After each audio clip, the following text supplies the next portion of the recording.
하나님의 말씀인 성경은 신구약을 막론하고 이 땅에서 어떻게 살아가야 하는지에 대한 행동 규범을 제시합니다. 대표적으로 구약에선 이스라엘 백성들에게 명하신 율법이 그러하고 신약 이후에는 예수님이 말씀하신 새 계명이 그렇습니다. 그런데 이런 모든 것들은 다 지금 살아 역사하시는 하나님께 전적인 포커스를 맞추고 하나님의 관점으로 대했을 때 비로소 성경적 기준에 맞게 삶에 적용시킬 수 있습니다. 구약에서 우리가 구체적으로 확인해 볼 수 있는 대표적인 행동 규범은 바로 십계명입니다. 그런데 마태복음 19장에 보면 이 십계명에 대해 예수님께서 말씀을 하시는데 어떤 청년이 예수님께 나와 무슨 선한 일을 해야 영생을 얻을 수 있냐 질문하고 그 질문에 예수님은 이렇게 답하십니다. 어떤 사람이 주께 와서 이르되 선생님이여 내가 무슨 선한 일을 하여야 영생을 얻으리까? 예수께서 이르시되 어찌하여 선한 일을 내게 묻느냐? 선한 이는 오직 한 분이시니라. 내가 생명에 들어가려면 계명들을 지키라. 이르되 어느 계명이오니까? 예수께서 이르시되 살인하지 말라, 간음하지 말라, 도둑질하지 말라, 거짓 증언하지 말라. 내 부모를 공경하라, 내 이웃을 내 자신과 같이 사랑하라 하신 것이니라. 마태복음 19장 16절로 19절. 여기서 예수님은 네가 영생을 얻으려면 살인, 간음, 도둑질, 거짓 증언하지 말고 부모를 공경하고 내 이웃을 내 자신같이 사랑해야 한다고 말씀하십니다.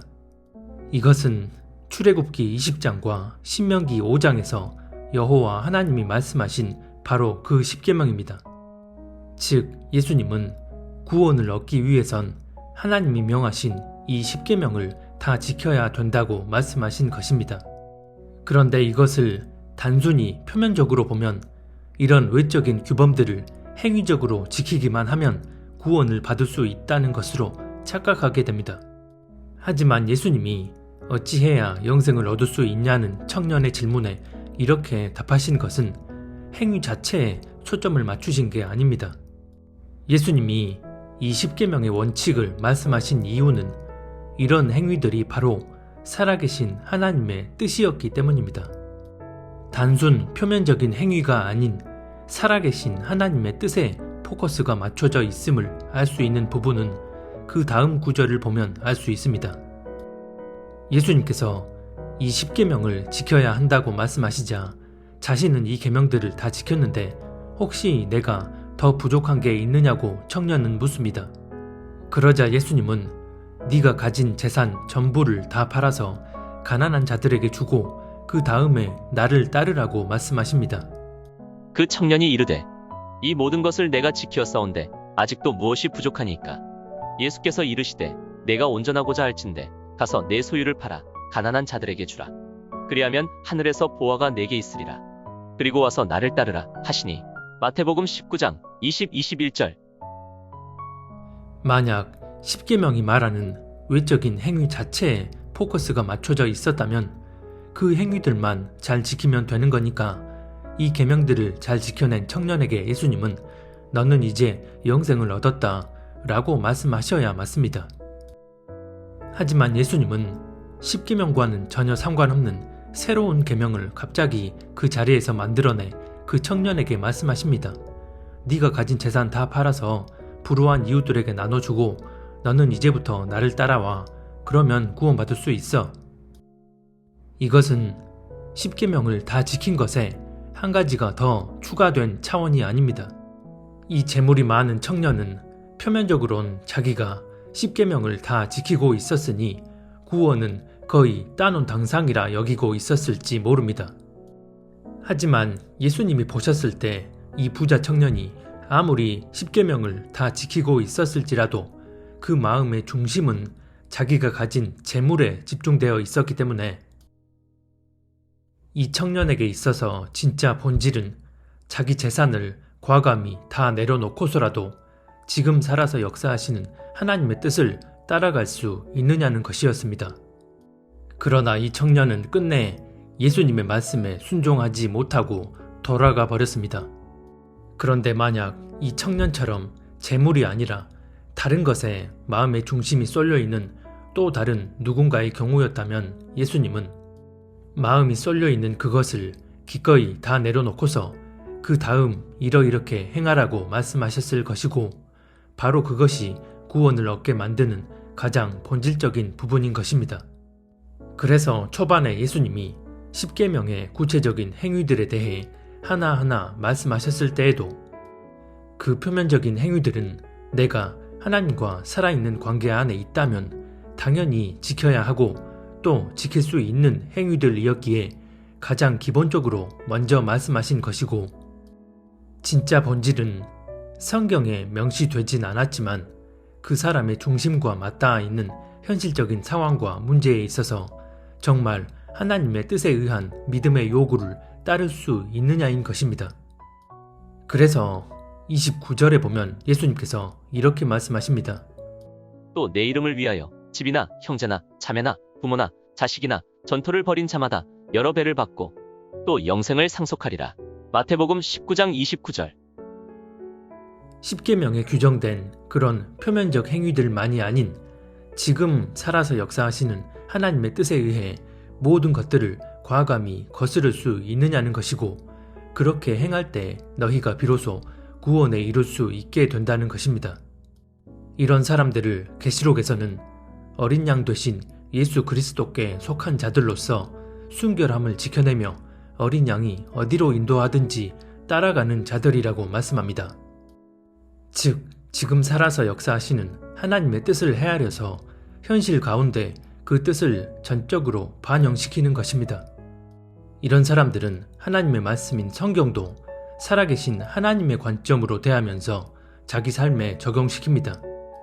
그래서 성경 말씀을 하나님의 관점과 기준에 의해 적용하고 있는지의 여부에 따라 표면적으론 성경적 기준에 맞는 바른 길로 나아가는 것처럼 보여질 수 있을진 몰라도 실상은 하나님의 뜻을 거스르는 길로 나아가는 상황이 될 수도 있습니다.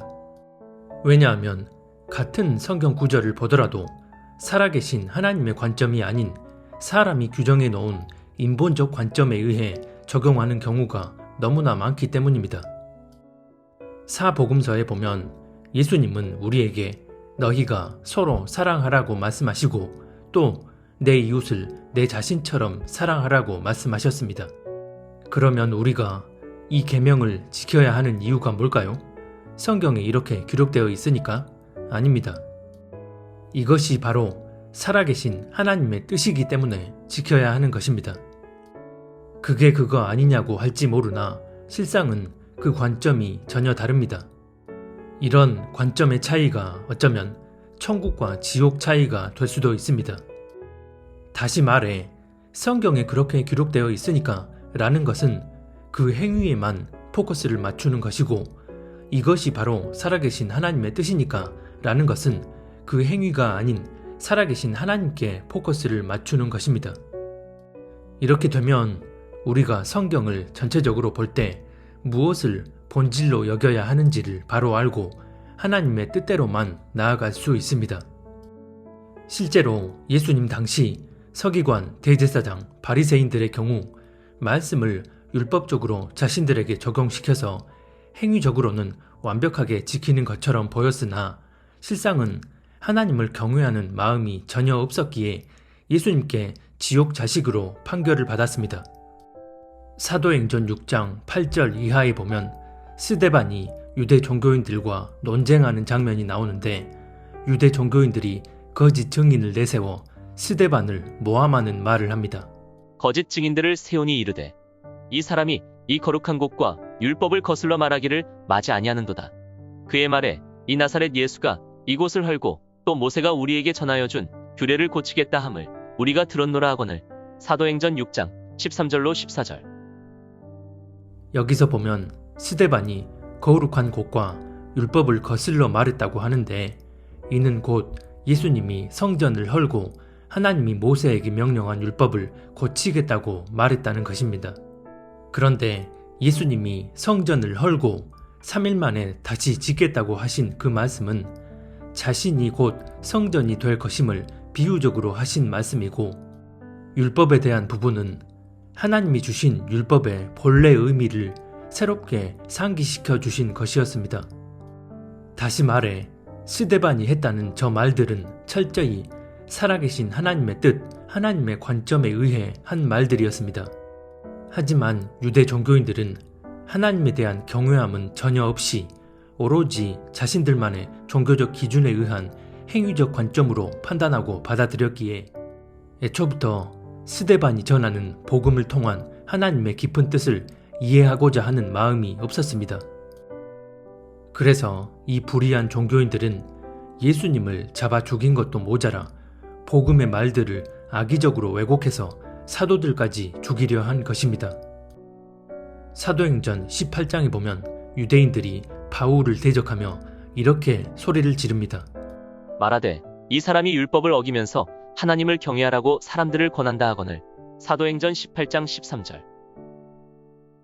그 중심에 하나님을 향한 경외함이 있었다면 기록된 말씀, 즉 율법이 어떻게 살아계신 하나님의 뜻대로 적용이 되는지를 바르게 이해하고 깨달을 수 있었을 것입니다. 하지만 하나님을 향한 경외함, 즉 본질을 잃어버린 채 불의한 중심에 의한 행위적 관점만을 고집하며 하나님의 뜻을 거스르는 길로 나아가 버립니다. 행위적으로만 보면 옳은 것처럼 보이고 성경에 기록된 사실을 기반으로 바른 말을 하는 것처럼 보이지만 그 내면의 실상은 살아계신 하나님에 대한 경외함이 전혀 없이 오직 자신들만의 종교적 기준을 관철시키기 위해 하나님의 뜻을 거스르는 방향으로 나아가 버린 것이었기에 이들은 모두 다 예수님이 말씀하신 대로 지옥 자식이 되어 멸망받게 되는 것입니다. 다시 말씀드리지만 성경에서 하나님이 말씀하신 모든 율법과 계명들은 다 그것이 하나님의 뜻이기 때문에 기록된 것입니다. 그리고 그런 하나님의 뜻은 우리가 어디까지나 그분과 살아있는 관계 안에 거하고 있을 때 헤아릴 수 있고 그 뜻대로 나아갈 수 있습니다. 그렇지 않으면 외적인 부분에만 포커스를 맞추고서 정작 하나님의 뜻을 거스르는 길로 나아가 버리게 됩니다. 십계명으로 다시 돌아가 보면 십계명엔 살인하지 말라는 계명이 있습니다. 여기서 살인하지 말라는 것은 어떤 특정 대상만을 의미하는 게 아니라 모든 사람을 의미합니다. 그래서 실제로 이 율법에 의해 사람을 고의로 죽인 사람은 이유 여하를 막론하고 자기가 죽인 그대로 죽임을 당하게 됩니다. 그런데 이스라엘 백성들이 가나안 땅에 들어가려 할 때 하나님은 그 땅에 기거하던 이방 족속들을 남녀노소 가릴 것 없이 모조리 다 죽이라고 말씀하십니다. 이렇게 되면 이스라엘 백성들은 하나님이 명령하신 그대로 행해야 하나님의 뜻을 거스르지 않은 것이 됩니다. 설사 십계명에 살인하지 말라는 계명이 있더라도 지금 살아서 역사하시는 하나님께 포커스가 맞춰져 있다면 살아계신 하나님의 뜻을 헤아려서 반드시 그 뜻대로 나아가야 합니다. 그런데 만약 이 상황에서 누군가가 어른들은 그렇다 치더라도 어린 아이들까지 죽이라고? 아니, 아이들이 죄를 지어봤자 얼마나 지었다고 그들까지 죽여야 되나? 그건 말도 안 되는 일이다. 당신이 하나님의 음성을 잘못 들었을 것이다. 그리고 십계명엔 사람을 죽이지 말라고 하셨다.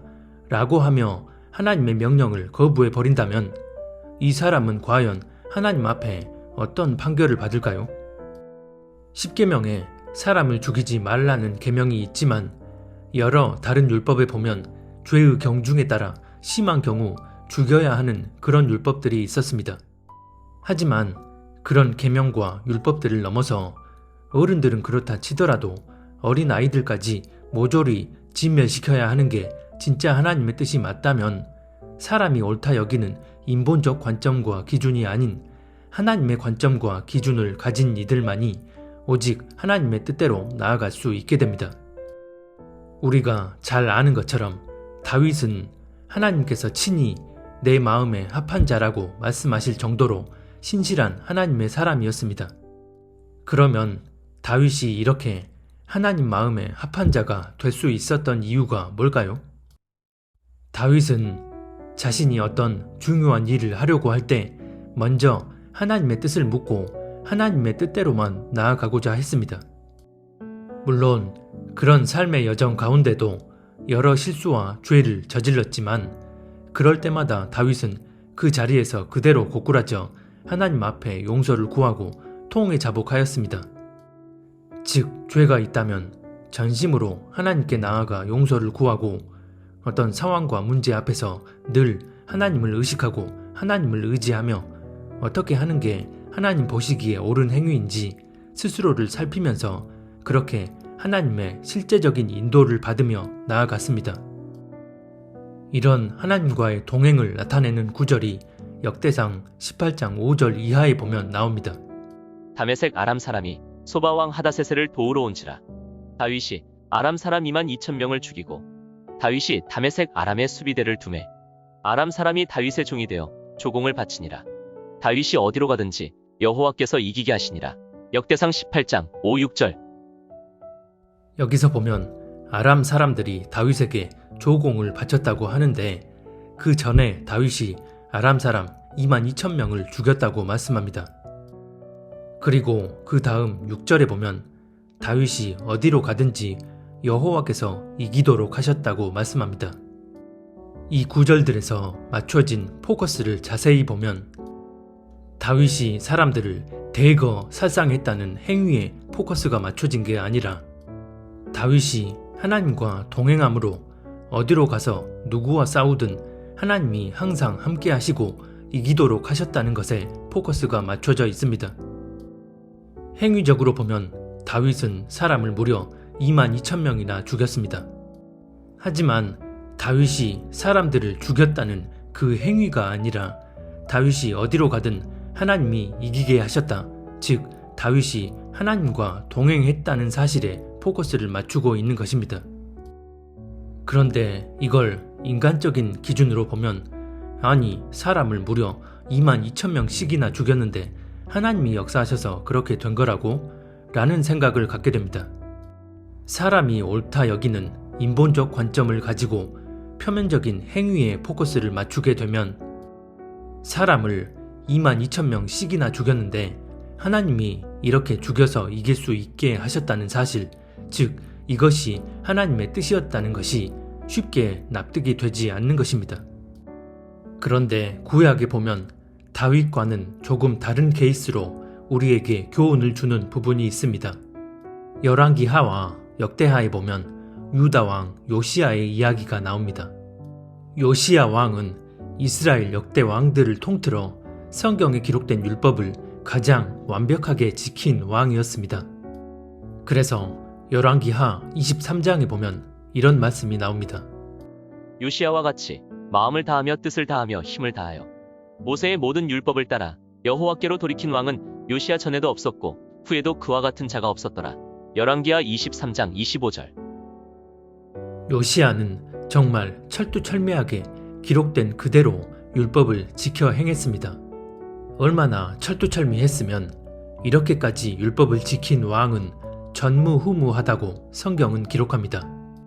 이렇게 기록된 율법을 완벽하게 지켰지만 정작 현실에서 일어난 상황 앞에서 요시야 왕은 하나님의 뜻을 헤아려 그 뜻대로 행하려는 마음이 없었습니다. 어느 날 애굽 왕 바로 느고가 갈그미스 지역에 진을 치고 있는 아수르 군과 싸우기 위해 올라왔을 때 요시야는 그런 애굽 왕을 치기 위해 나섭니다. 하지만 애굽 왕은 유다를 치기 위해 올라온 게 아니었기 때문에 요시야 왕을 향해 나는 당신과 싸우려고 온 게 아니라 갈그미스 지역을 점령하기 위해 올라왔다. 하나님이 이 일을 내게 맡기신 것이니 당신은 하나님의 뜻을 거스르지 말라고 말합니다. 하지만 요시야는 끝내 애굽 왕의 이런 호소를 거부해버리고 스스로 죽음을 자처합니다. 요시야가 몸을 돌이켜 떠나기를 싫어하고 오히려 변장하고 그와 싸우고자 하여 하나님의 입에서 나온 느고의 말을 듣지 아니하고 무기똑 골짜기에 이르러 싸울 때 활 쏘는 자가 요시야 왕을 쏜지라. 역대하 35장 22, 23절. 하나님께서 그 전에 이미 요시야 왕에게 네가 평안히 너희 조상들에게로 돌아갈 거라고 말씀하셨지만 요시야는 제 발로 전쟁터에 나가 비참한 죽음을 자초한 것입니다. 요시야가 말씀에 기록된 그대로 모든 율법들을 완벽하게 지켰지만 정작 결정적인 상황에선 살아계신 하나님의 뜻을 겸비하게 헤아리려 하지 않고 자기 생각, 자기 뜻대로 나아감으로써 결국 비참한 결말을 맞이한 것입니다. 다윗과 요시야의 결정적인 차이는 기록된 율법을 행위적으로 완벽하게 지켰느냐가 아닙니다. 삶 가운데 일어나는 실제적인 상황과 문제 앞에서 겸비한 마음으로 살아계신 하나님의 뜻을 헤아리고 그 뜻대로 나아가고자 했느냐의 차이입니다. 이런 일은 마지막 때를 사는 지금 우리에게 더욱 선명하게 적용이 됩니다. 표면적인 부분에만 포커스를 맞춰놓고 있느냐, 아니면 지금 살아 역사하시는 하나님께 포커스를 맞춰놓고 그런 하나님의 뜻을 헤아리고 있느냐를 말하는 것입니다. 성경에서 예수님이 너희가 서로 사랑하고 내 이웃을 내 자신처럼 사랑하라고 하셨으니 우리가 서로 사랑하고 우리 이웃을 사랑해야 하는 건 당연한 하나님의 뜻입니다. 그리고 신약의 여러 서신서를 보면 당시 초대교회들을 향해 서로 합심해서 교제하고 그렇게 하나님 안에서 연합하는 것을 중요하게 말씀합니다. 그래서 많은 경우 이 부분을 본질로 놓고서 단순한 행위적 관점에 의해 이 구절들을 적용시킵니다. 교회는 반드시 다수가 모인 공동체로 세워져야 하고 그렇게 그 안에 모여서 서로 교제하는 것을 절대적 본질로 여깁니다. 너희가 서로 사랑하고 이웃을 사랑하라는 그 계명들을 공동체 안에 함께 모여서 서로 교제하는 행위를 하는 것으로만 특정시켜 버리는 것입니다. 기록된 성경 말씀은 반드시 살아 역사하시는 하나님의 관점으로 대해야만 무엇이 본질 그 자체이고 무엇이 본질에 포함되어지는 비본질인지를 바르게 분별하고 그에 맞게 적용할 수 있습니다. 서로 사랑하라는 예수님의 계명 안에는 공동체 안에서 서로 교제하고 섬기는 행위도 포함이 됩니다. 허나 그렇다고 해서 그 행위 자체가 절대적인 본질이라 말할 수 없습니다. 왜냐하면 서로 사랑하라는 예수님의 계명은 몇 가지의 특정 행위로만 제한해 놓고서 적용시킬 수 있는 계명이 아니기 때문입니다. 예수님이 명하신 이 계명은 삶 가운데 다양한 형태로 나타날 수 있습니다. 하나님은 지금도 각기 다른 상황과 환경 등 우리의 복잡 다양한 삶 가운데 역사하고 계시기 때문입니다. 그래서 우리가 정말 그분과 살아있는 관계 안에 거하고 있다면 지금 살아 역사하시는 하나님의 뜻에 의한 섭리는 우리가 생각하는 그런 종교적 틀을 얼마든 초월하여 일어날 수 있는 것입니다. 여기 A라는 사람이 있습니다. 이 사람은 교회의 공식적인 예배가 있는 날이면 빠짐없이 참석해서 예배를 드립니다. 그날도 어김없이 교회 예배가 있는 날이었고 예배가 끝난 후 교회 지체들과 모여서 서로 나누고 교제하는 시간을 갖기로 했습니다. 그런데 하필 그날 자신의 친한 불신자 친구가 극도로 괴로워하며 도움을 요청합니다. 그리고 성령님은 교회에 가서 예배드리는 그 시간에 친구를 만나서 위로의 말들을 건네주고 복음을 전하라는 마음을 강하게 넣어줍니다. 성령께서 이 마음을 주신 이유는 이 시간이 아니면 그 친구에게 복음을 전할 수 있는 기회가 없기 때문입니다. 하지만 A가 성령님이 주신 그 마음을 제껴버리고서 자기 안에 자리에 있는 그 교리적 기준을 따라 어김없이 예배에 참석해서 예배를 드리고 교회 구성원들과 교제하는 것을 택한다면 이 사람은 성경 말씀을 지금 살아 역사하시는 하나님의 관점이 아닌 지극히 인본적인 관점으로 적용시켜서 지금 하나님이 원하시는 뜻이 무엇인지, 즉 이웃을 사랑하고 서로 사랑하라는 예수님의 계명이 지금 나에게 어떻게 적용될 수 있는지를 헤아리지 못한 것이 됩니다. 하지만 표면적으로만 보면 교회에 가서 하나님께 예배드리고 교회 지체들과 함께 기도하고 성경 공부하고 함께 교제하며 시간을 보냈으니 아주 당연한 성경적 행동으로 보여집니다. 내가 정말 하나님과 살아있는 관계 안에서 그분의 뜻이 어떠한지를 헤아리려는 겸비한 중심이 전제되어 있지 않으면 자기 안에 내재되어 있는 이런 크고 작은 교리적 기준에 의해서만 움직이게 됩니다. 표면적으론 성경 말씀을 알고 그 말씀대로 나아가는 것처럼 보이지만 실상은 살아계신 하나님의 뜻을 헤아리지 않고 오히려 그 뜻과 상관없는 방향으로 나아가는 것입니다. 그래서 우리가 성경에 기록된 어떤 구체적인 부분 하나하나까지 우리 삶에 적용시킬 때도 행위 자체에 포커스를 맞추고서 인본적 관점으로 나아가는 게 아니라 살아계신 하나님께 포커스를 맞춰 놓고서 살아계신 하나님의 뜻을 위해 행하는 것으로 인식을 해야 하고, 더 나아가 성경에 기록된 그런 부분을 살아계신 하나님의 관점으로 보았을 때 보다 상위적으로 적용되는 본질적인 부분인지 아닌지까지도 분별할 수 있어야 합니다.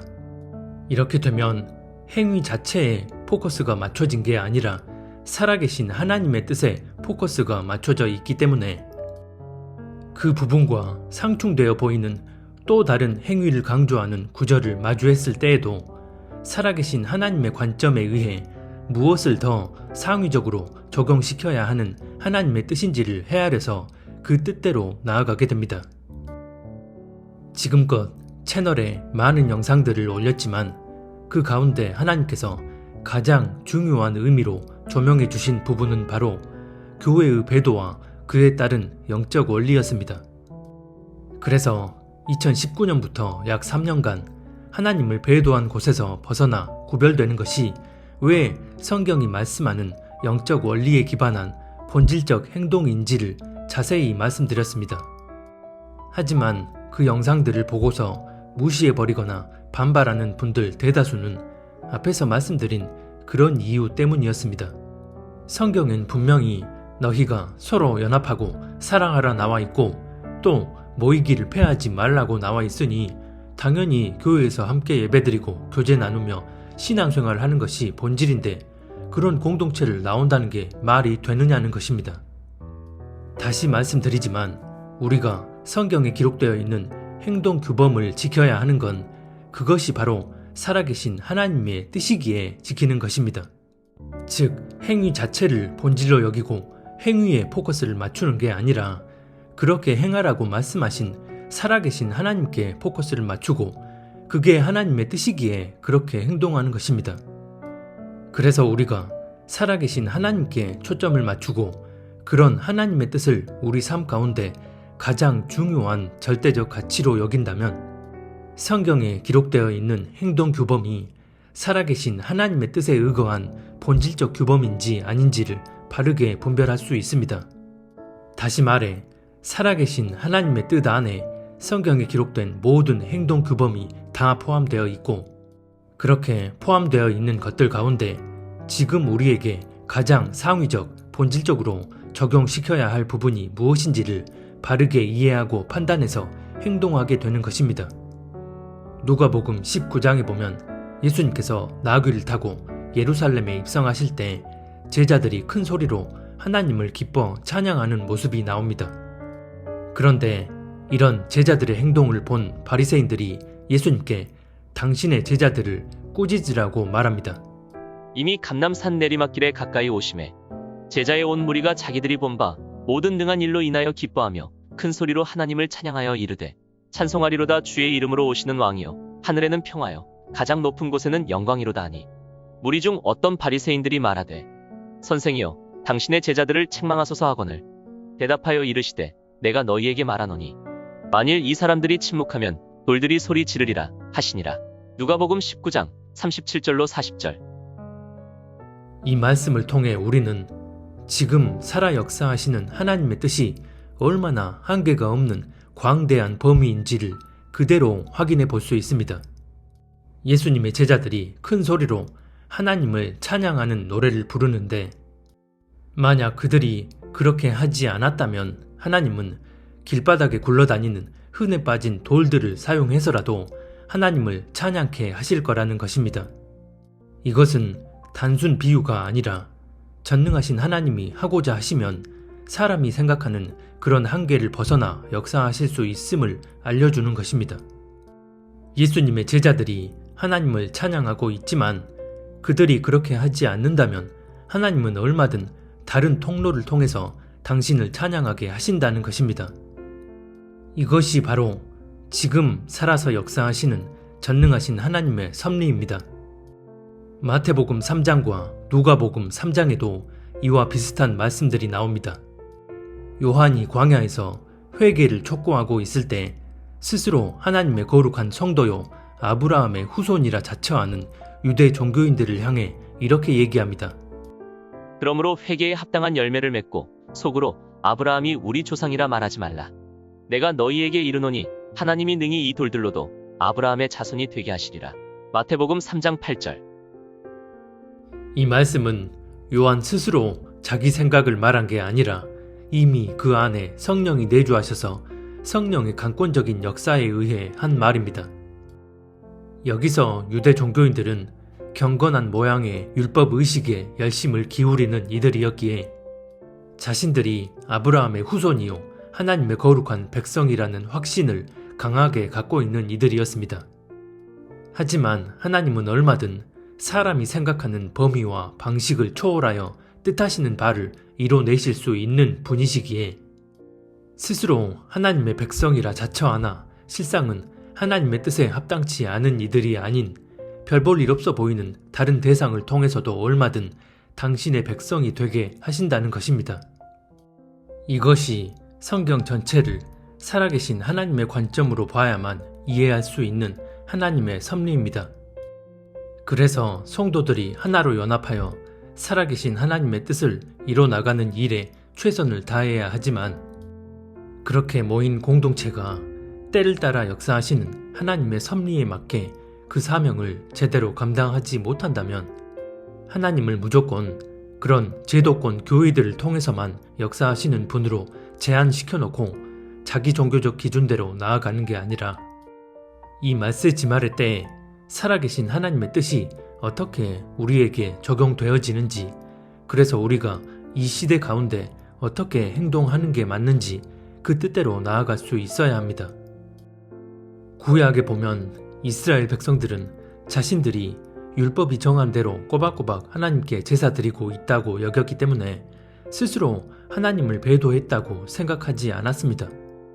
표면적으로는 율법이 명하는 대로 행하는 것처럼 보이지만 그 실상은 지금 살아 역사하시는 하나님의 뜻을 헤아리지 않고 자기 마음에 원하는 대로 나아갔습니다.